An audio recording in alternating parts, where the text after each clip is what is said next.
Everyone, welcome to ರೇಖಾ ಪ್ರಕಾಶ್ ಮನೆ ಊಟ. ಇವತ್ತು ತುಂಬ ರುಚಿಯಾಗಿರುವಂಥ ರವೆ ಉಂಡೆ ಮಾಡೋದು ಹೇಗೆ ಅಂತ ತೋರಿಸ್ಕೊಡ್ತೀನಿ. ಅದೂ ಯಾವುದೇ ಪಾಕ ತೆಗೆದಲೆ. ಬನ್ನಿ, ಹಾಗಿದ್ರೆ ಏನೇನು ಇಂಗ್ರೀಡಿಯೆಂಟ್ಸ್ ಬೇಕು ಅಂತ ನೋಡ್ಕೊಳ್ಳೋಣ. ಮೊದಲಿಗೆ ನಾನಿಲ್ಲಿ 3/4 kg ರವೆ ತೊಗೊಂಡಿದ್ದೀನಿ. 3/4 kg ರವೆಗೆ ನಮಗೆ 1 ಕೊಬ್ಬರಿ ಕಂಪ್ಲೀಟಾಗಿ ತೊಗೋಬೇಕಾಗುತ್ತೆ.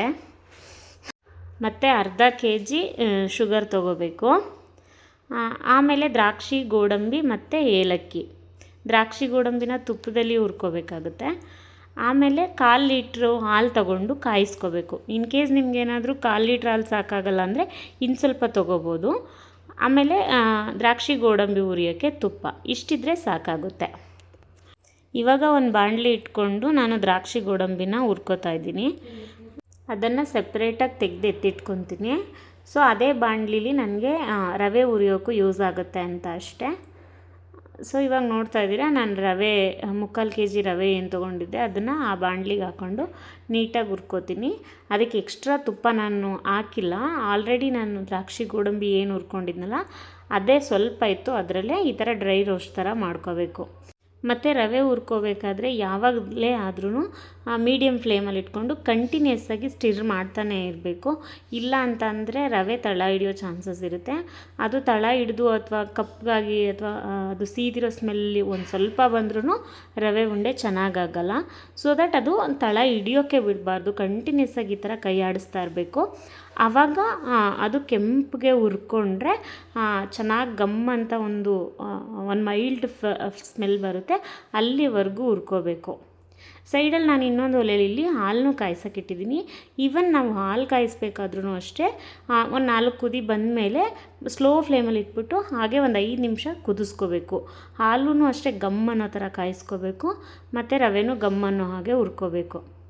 ಅದಾದಮೇಲೆ ಈಗ ನಾನೆಲ್ಲನೂ ಒಂದು ಸ್ಟೀಲ್ ಪಾತ್ರೆಗೆ ಹಾಕೋತಾ ಇದ್ದೀನಿ. ನೋಡ್ತಾ ಇದ್ದೀರಾ ನೀವು, ರವೆ, ಕೊಬ್ಬರಿ ಮತ್ತು ತೊಗೊಂಡಿರುವಂಥ ಸಕ್ಕರೆ ಎಲ್ಲ ಒಂದಕ್ಕೆ ಹಾಕ್ಕೊಂಡು ನೀಟಾಗಿ ಹಾಗೆ ಸ್ವಲ್ಪ ಮಿಕ್ಸ್ ಮಾಡ್ಕೋತಾ ಇರಬೇಕು.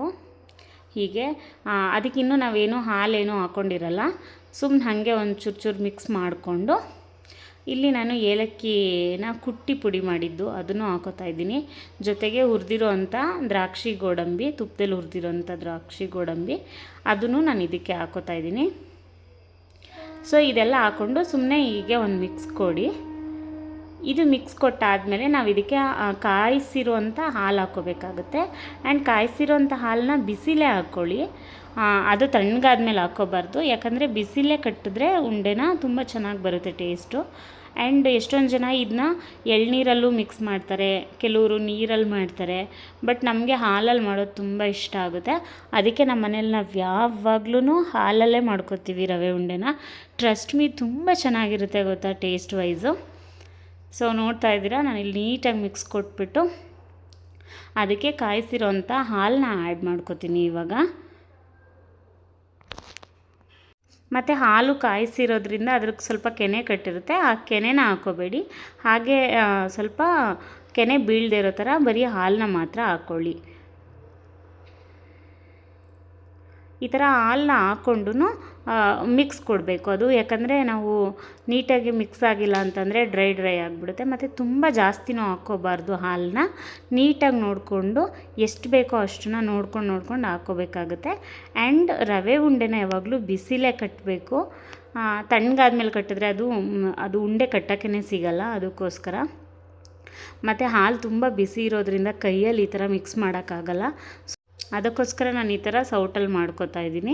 ಅದಾದಮೇಲೆ ನೀಟಾಗಿ ಮಿಕ್ಸ್ ಆದರೆ ಮುಗೀತು. ನೀಟಾಗಿ ಉಂಡೆ ಕಟ್ಕೊಳ್ಳೋದು ಅಷ್ಟೇ.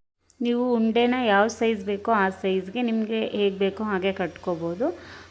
ನಾನು ಇಷ್ಟು ಮೀಡಿಯಮ್ ಸೈಜಲ್ಲಿ ಕಟ್ಕೊಂಡಿದ್ದೀನಿ ಅಷ್ಟೇ.